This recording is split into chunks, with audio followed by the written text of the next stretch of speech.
Audio एक पुस्तक का नाम गायत्री की महान महिमा।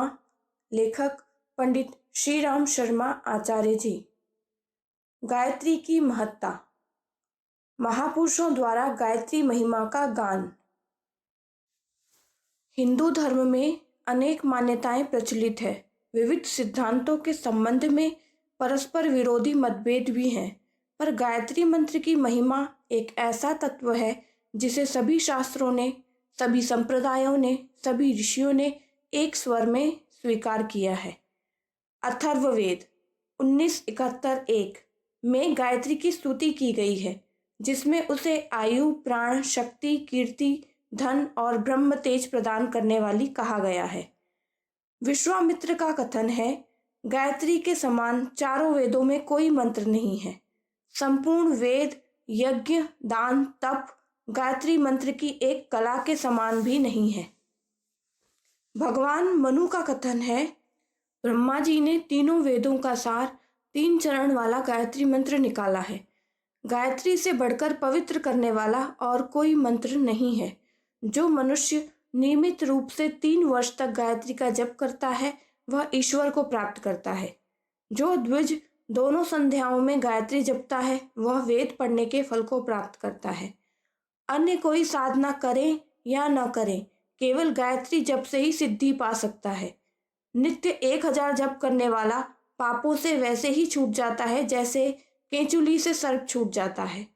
जो द्विज गायत्री की उपासना नहीं करता, वह निंदा का पात्र होता है। योगी राज याज्ञवल्क्य कहते हैं, गायत्री और समस्त वेदों को तराजू में तोला गया है। एक और 6 अंगों समेत वेद और दूसरी ओर गायत्री को रखा गया। वेदों का सार उपनिषद है, उपनिषदों का सार विभूतियों समेत गायत्री है। गायत्री वेदों की जननी है, पापों का नाश करने वाली है। इससे अधिक पवित्र करने वाला अन्य कोई मंत्र स्वर्ग और पृथ्वी पर नहीं है। गंगा के समान कोई तीर्थ नहीं, केशव से श्रेष्ठ कोई देव नहीं। गायत्री से श्रेष्ठ मंत्र न हुआ है, न आगे होगा। गायत्री जान लेने वाला समस्त विद्याओं का वेत्ता और श्रेष्ठ श्रोत्रिय हो जाता है। जो द्विज गायत्री परायण नहीं, वह वेदों का पारंगत होते हुए भी शूद्र के समान है। अन्यत्र किया हुआ उसका श्रम व्यर्थ है। जो गायत्री नहीं जानता, ऐसा व्यक्ति ब्राह्मणत्व से च्युत और पापयुक्त हो जाता है। पाराशर जी कहते हैं, समस्त जप सूक्तों तथा वेद मंत्रों में गायत्री मंत्र परम श्रेष्ठ है। वेद और गायत्री की तुलना में गायत्री का पलड़ा भारी है। भक्ति पूर्वक गायत्री जपने वाला परम मुक्त होकर पवित्र बन जाता है। वेद, शास्त्र, पुराण, इतिहास पढ़ लेने पर भी जो गायत्री से हीन है, उसे ब्राह्मण न समझना चाहिए। शंख ऋषि का मत है, नरक रूपी समुद्र में गिरते हुए को हाथ पकड़कर बचाने वाली गायत्री ही है। उससे उत्तम वस्तु स्वर्ग और पृथ्वी पर कोई नहीं है। गायत्री का ज्ञाता निसंदेह स्वर्ग को प्राप्त करता है। शौनक ऋषि का मत है, अन्य उपासनाएं करें चाहे न करें, केवल गायत्री जप से द्विज जीवन मुक्त हो जाता है। सांसारिक और पारलौकिक समस्त सुखों को पाता है। संकट के समय 10,000 जप करने से विपत्ति का निवारण होता है।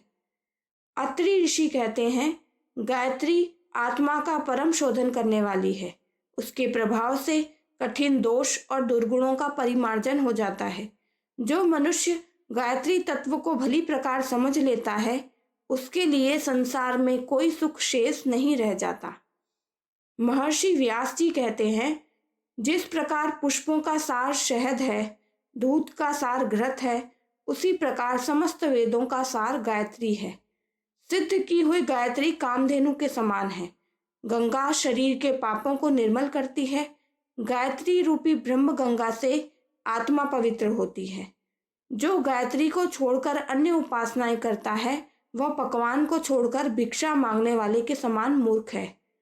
काम में सफलता तथा तप की सिद्धि के लिए गायत्री से श्रेष्ठ और कुछ नहीं है। भारद्वाज ऋषि कहते हैं, ब्रह्मा आदि देवता भी गायत्री का जप करते हैं। वह ब्रह्म साक्षात्कार कराने वाली है। अनुचित काम करने वालों के दुर्गुण गायत्री के कारण छूट जाते हैं। गायत्री से रहित व्यक्ति शूद्र से भी अपवित्र है।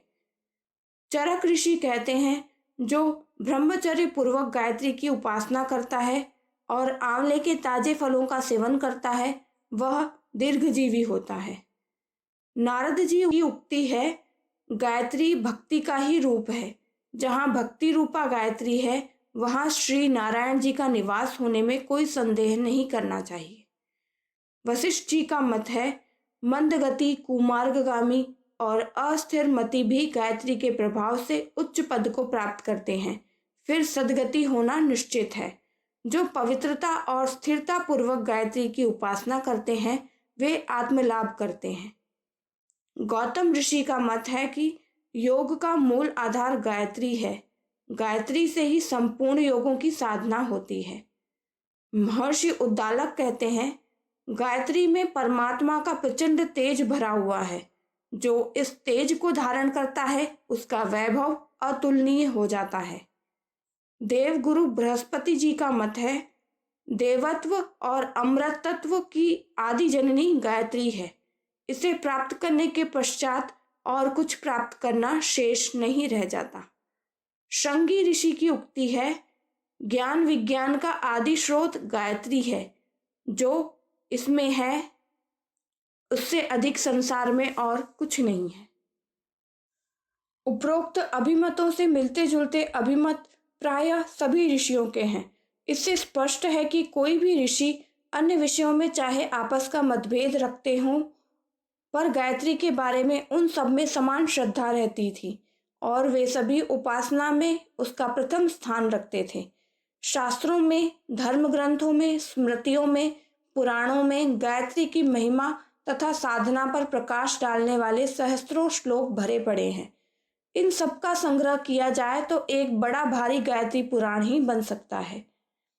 वर्तमान शताब्दी के आध्यात्मिक तथा दार्शनिक महापुरुषों ने भी गायत्री के महत्व को उसी प्रकार स्वीकार किया है, जैसा कि प्राचीन काल के तत्वदर्शी ऋषियों ने किया था। आज का युग बुद्धि और तर्क का प्रत्यक्षवाद का युग है।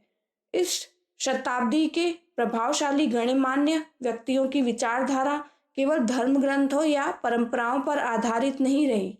उन्होंने बुद्धिवाद, तर्कवाद और प्रत्यक्षवाद को अपने विचार और कार्यों में प्रधान स्थान दिया है। ऐसे महापुरुषों को भी गायत्री तत्व सब दृष्टिकोणों से परखने पर खरा सोना प्रतीत हुआ है। नीचे उनमें से कुछ के विचार देखिए। महात्मा गांधी कहते हैं, गायत्री मंत्र का निरंतर जप रोगियों को अच्छा करने और आत्माओं की उन्नति के लिए उपयोगी है।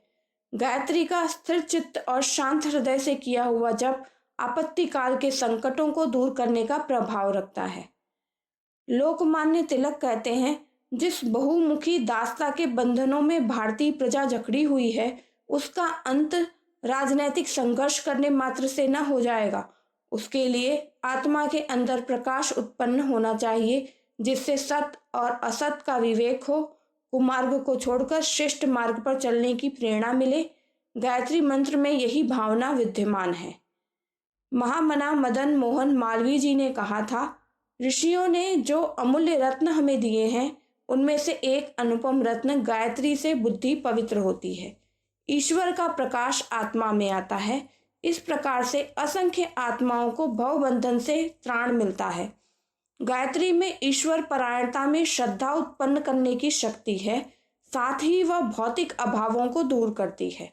गायत्री की उपासना करना ब्राह्मणों के लिए जो अत्यंत आवश्यक है। जो ब्राह्मण गायत्री जप नहीं करता, वह अपने कर्तव्य धर्म छोड़ने का अपराधी होता है। रविंद्रनाथ टैगोर कहते हैं, भारतवर्ष को जगाने वाला जो मंत्र है, वह इतना सरल है कि एक ही श्वास में उसका उच्चारण किया जा सकता है। वह है गायत्री मंत्र। इस पुनीत मंत्र का अभ्यास करने में किसी प्रकार के तार्किक ऊहापोह, किसी प्रकार के मतभेद अथवा किसी प्रकार के बखेड़े की गुंजाइश नहीं है। महर्षि योगी अरविंद घोष ने कई जगह गायत्री जप करने का निर्देश किया है। उन्होंने बताया है कि गायत्री में ऐसी शक्ति सन्निहित है जो महत्वपूर्ण कार्य कर सकती है। इन्होंने कईयों को साधना के तौर पर गायत्री का जप बताया है। स्वामी रामकृष्ण परमहंस का उपदेश है, मैं लोगों से कहता हूँ कि लंबे लंबे साधन करने की उतनी ज़रूरत नहीं, इस छोटी सी गायत्री की साधना करके देखो। गायत्री का जप करने से बड़ी बड़ी सिद्धियाँ मिल जाती हैं। यह मंत्र छोटा है पर इसकी शक्ति भारी है। स्वामी विवेकानंद का कथन है, राजा से वही वस्तु मांगी जानी चाहिए जो उसके गौरव के अनुकूल हो। परमात्मा से मांगने योग्य वस्तु सद्बुद्धि है। जिस पर परमात्मा प्रसन्न होते हैं उसे सद्बुद्धि प्रदान करते हैं। सद्बुद्धि से सत्मार्ग पर प्रगति होती है और सत्कर्म से सब प्रकार के सुख मिलते हैं। जो सत की ओर बढ़ रहा है उसे किसी प्रकार के सुख की कमी नहीं रहती। गायत्री सद्बुद्धि का मंत्र है, इसलिए उसे मंत्रों का मुकुटमणि कहा गया है। जगत गुरु शंकराचार्य जी का कथन है, गायत्री की महिमा का वर्णन करना मनुष्य की सामर्थ्य से बाहर है। बुद्धि का शुद्ध होना इतना बड़ा कार्य है जिसकी क्षमता संसार के और किसी काम से नहीं हो सकती। आत्मबल प्राप्त करने की दिव्य दृष्टि शुद्ध बुद्धि से प्राप्त होती है। उसका प्रेरक गायत्री मंत्र है। उसका अवतार दुरितों को नष्ट करने और रित के अभिवर्धन के लिए हुआ है। स्वामी रामतीर्थ ने कहा है, राम को प्राप्त करना सबसे बड़ा काम है। गायत्री का अभिप्राय बुद्धि को काम रुचि से हटाकर राम रुचि में लगा देना। जिसकी बुद्धि पवित्र होगी वही राम को प्राप्त करने का काम कर सकेगा। गायत्री पुकारती है कि बुद्धि में इतनी पवित्रता होनी चाहिए कि वह काम को राम से बढ़कर न समझे। महर्षि रमण का उपदेश है, योग विद्या के अंतर्गत मंत्र विद्या बड़ी प्रबल है। मंत्रों की शक्ति से अद्भुत सफलताएं मिलती है। गायत्री मंत्र ही है जिससे आध्यात्मिक और भौतिक दोनों प्रकार के लाभ मिलते हैं।